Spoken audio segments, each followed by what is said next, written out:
...2024, heading to the end of it. And in conversation, I'm Mushrika Samodin. You here with the Aspire Solutions team. That would be myself and Mike. And Mike, what has the year been for us? Yeah, another busy one. Always busy. That should be. The reality is we're so busy. There's business owners and operations as they need to. But let's just be honest here. I mean, we've had one thing in common this year. We have 2 kids in matric. I mean... Yeah. Managing them has been different.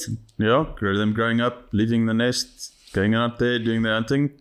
Yeah. It speaks to how long we've been doing this. So when we started this, they were small little kids. Exactly. Now they're leaving. Who knows where they're going to get in. Yeah, that leads us to the whole campaign of Aspire 20 that we also had this year. And although we put it out there as a competition where we wanted to ensure that technology being the base of enriching other industries was the main purpose of it, but that Aspire turned 20 as well. So lots of adults leaving the nest. And for us, that actually just meant growth. Yeah. And it all starts coming together because as your children are growing up and your company is growing up, it means that you're also getting to the point where you need to empower younger people to come and take over the things that you were doing before. Yeah. And I think that's been a focus for us as well as looking at staff and appointing staff, but also empowering staff and getting them into the positions where, they're able to take the reins and run with things. 100%, so that you can actually start playing golf. Yes, indeed. Yeah. Yeah, no, that's definitely on the cards. I mean, for me, besides just the growth from a kid's perspective and what there's also been my stint at UCT GSB. Yes. Yeah. And what that was for me was twofold. Although it is growth and empowerment for me, it was a different spectrum for you because you had to hold a lot of reins and support the growth for myself and the business. So that was a bit of a twist this year, but there were many things that came out of it where we could also ensure that it was beneficial to the company. I think one of the things that we definitely looked at is sustainability from a company perspective. That's exactly it. And recognizing that, we're not going to be around forever. I'm a bit older than you, not that much. We're not giving age away, yeah. We stick to our... We're not going to be around forever. And if we want this thing to last and carry on, then we need to empower. And it's the right thing to do as well, because it means that we work people into positions where they can actually take over things and we can be still in a strategic position, an advisory position, but move away from day-to-day stuff and let the company run with it. It's the right thing to do. Yeah, and I think we've been doing it on both fronts. I mean, Aspire generally operates as a software development company. We're looking at streams of empowering people, but we're also doing it the other way around. And that's where I need to emphasize that although we bring up Aspire Academy often, you've done a lot of made a few changes in that regard. And I think the key thing there is the broadening of the academy. So the academy started off as a means to take software developers in the company and accelerate their productivity. But we've literally got 6 streams now, 5 streams, which includes things like cloud services. It includes things like data warehousing. So we're teaching at the academy more than one stream. And that has organically grown to that point.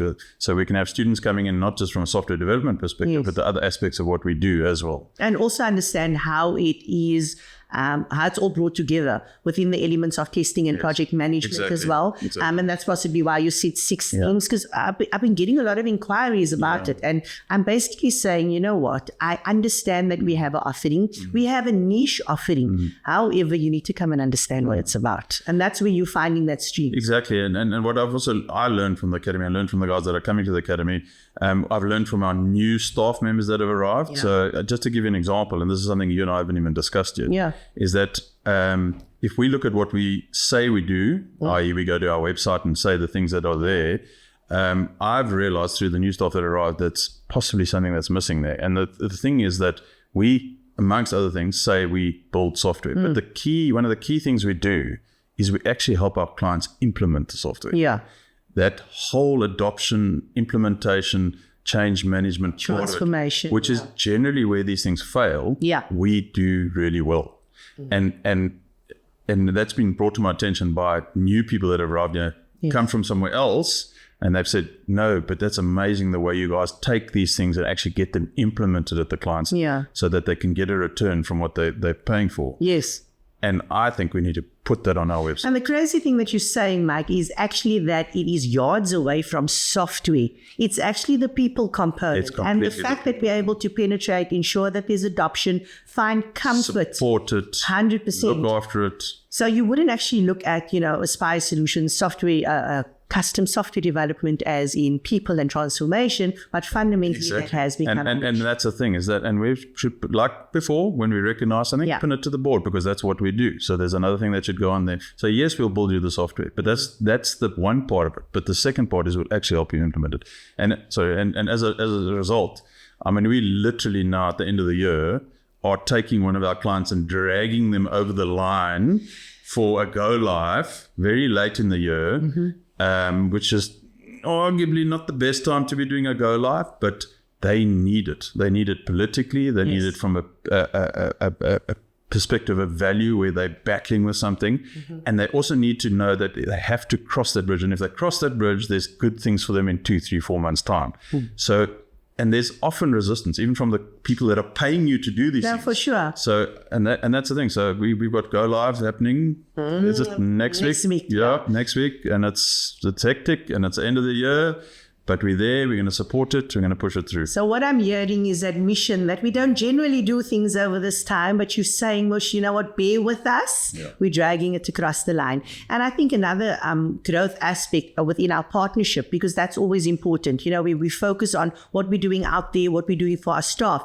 But what's important is for you, it was always getting the job done from an operations perspective. Mine was always the focus on the impact on the people. And we kind of crossed in me wanting to understand a bit more of what's going out there and your adoption. So I think you used the terminology of you eat your own dog food. Yes. And we kind of doing that within our company. And on that, I think another important thing to note is a milestone. So we might have turned 20, but one of the most exciting things that I think we've achieved is pushing out one of our projects, which is Findology. And we will be doing a bit more of a hoo-ha in the new year on Findology. Right now, it's findology.co.za, where you'll find some information. But that journey was also been a good one for you. And that's also a recognition by us that, and it is slightly different from our core offerings, because it is a product at the end of the day. It's a document management product, and it's a really good one. And we've put a lot of experience and a lot of hours into it,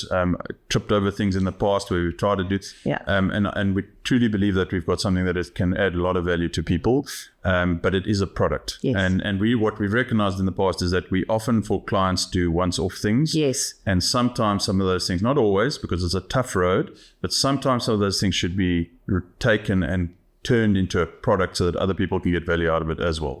So rather than it just being a once-off thing, provided we're within the constraints of the IP and the promise to the clients and everything that goes with it. So it is a absolute milestone. And it's not the first time we've tried to build a product, but we've had a few bloody noses. I think that's the way it is. But I feel very excited about what we're doing there. And we've seen people react to it and go, absolutely, that's a good thing. So that's what 2024 has been about. And I think what we're trying to do is also almost change the narrative of what our future looks like. I think for me, one of the important things on these learnings is to focus in 2025 on a lot more engagement. Engagement being feedback from our clients, what people think we do, what we don't do, where we can collaborate a bit more, because all of those elements become important for growth. And I think if I look at it from the changing technical landscape side, I think the one thing that is going to be in all of our futures is AI, and we need to keep a very careful eye on it and move with what's happening. We are already. Findology incorporates AI elements. We're doing a lot of stuff even for some of our clients. We're embracing it internally. We're embracing it, seeing where it helps, seeing where it's going to change. Not seeing it as a threat, because if you see it as a threat, we actually, you're just going to go and hide in the corner, which we're not going to do. We see possibility, we see opportunity. We do realize that things are going to change. Our industry is going to be changing, like many other industries. There's nothing that's going to stop it. You're not going to hold it back. And there are some incredibly exciting things. I mean, and even with our staff, I've seen sometimes where we've kind of tried to get them to use it. Initially there's a hell of a resistance, and then as soon as they've used it, it's now become their friend. Yes. I will share a funny anecdote, because one of our staff members absolutely insists on writing the first thing to the AI engine is, "Hi, how are you? Hope you're well." And his sentiment is that if you're not friendly to the AI engine, when they come and get us, you're going to be left alone, where the other guy who was unfriendly was. Oh, gosh. I mean, that definitely feeds into something that is close to my heart, and it's a message that we need to get out there. As a tech company and AI and every form of fear that you think you possibly have, none of it is possible without the people component and without your intervention. So although you sit and you think, oh gosh, this is takeover, I'm not going to give away my age. But realistically, when we think of when the internet was born, and the fear and smartphones as it's evolved. I mean, people still remember your Nokia 2310s, and where we are now and what's available to us on, a little device. This is another era of that. And that is why our focus, being unique, is adding the people component, how we support transformation, how we're doing it internally, and how we're finding ease by understanding people and what they need. And also help clients understand the opportunity, but also understand the dangers. And also lots of people selling, solutions that may not deliver what they promise. Yes. A bit of snake oil selling. It's such a topical thing. Everyone's talking about it. But stay away from the buzzword and actually understand what you want. They know they need to embrace it, but they don't know and they're scared and whatever it is. And helping them through that journey, and also learning that journey ourselves. Yeah. We've had to do that. What is this thing? Where is it? How are we going to use it?